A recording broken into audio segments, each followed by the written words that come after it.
আসসালামু আলাইকুম বন্ধুরা, আজকে আপনাদেরকে মাইক্রোসফট ওয়ার্ডের একটি কাজ দেখাচ্ছি।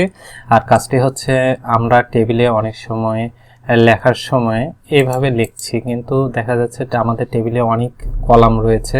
সেক্ষেত্রে যে এইভাবে বাম থেকে ডান এই লেখাটা লিখতে গেলে টেবিলের জায়গা বেশি লাগে, কিন্তু আমাদের অল্প পরিসরে এই কলামে তথ্য দিতে হবে। সেক্ষেত্রে অনেক সময় খারাপভাবে বা উলম্বভাবে লেখার প্রয়োজন পড়ে। আপনি এই লেখাটি কিভাবে খারাপভাবে বা উলম্বভাবে করবেন তা দেখাচ্ছি। আপনি প্রথমে এই লেখাটি সিলেক্ট করবেন, সিলেক্ট করে মাউসের রাইট বাটনে প্রেস করবেন, করে এখানে টেক্সট ডিরেকশনে মাউসের লেফট বাটনে ক্লিক দিবেন। ক্লিক দিলে এখন আপনি কোন দিকে করতে চাচ্ছেন লেখাটি সেটার স্যাম্পল দেখাচ্ছে।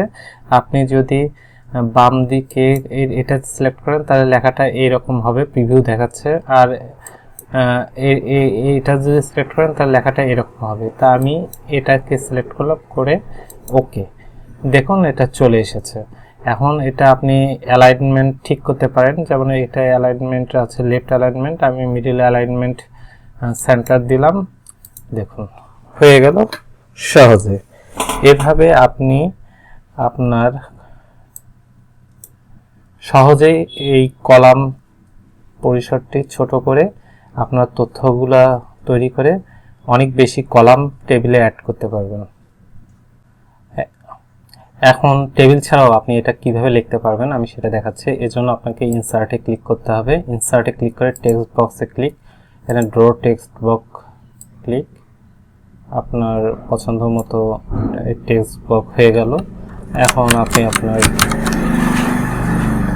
লিখলেন, লেখার পর এখন এই যে টেক্সট ডিরেকশন যে আছে এই ফরম্যাটে, এটা দেখেন ফরম্যাটে রয়েছে, ফরম্যাটে টেক্সট ডিরেকশনে ক্লিক দিবেন। দেখুন, মনে করেন যে এটা আমি চয়েস করলাম। এখন আপনি যদি এটা এই জায়গায় লেখাটি নিয়ে আসতে চান তাহলে এই যে হইল, লেখাটি এখানে চলে আসলো। এখন এটা সিলেক্ট অবস্থায় রয়েছে। এখন ফরম্যাটে শেপ আউটলাইনে যাবেন, নো আউটলাইন, হয়ে গেল। আশা করি বুঝতে পেরেছেন। ধন্যবাদ।